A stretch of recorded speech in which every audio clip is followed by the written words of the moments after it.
AF2, hvad er jeres status? En fiskekutter kom i havsnød, og en redningsbåd kom til undsætning. 9 mistede livet ud for Hirtshalshavn i nat.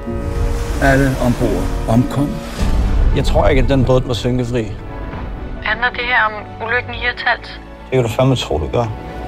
Hvis du kan bevise noget af det, du siger, så vil jeg gerne høre mere om det. På grund af din film er de gået i gang med at undersøge båden igen.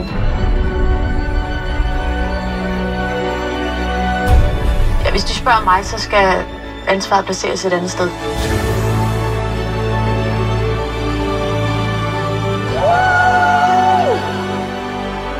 Det er min far! Hold din kæft!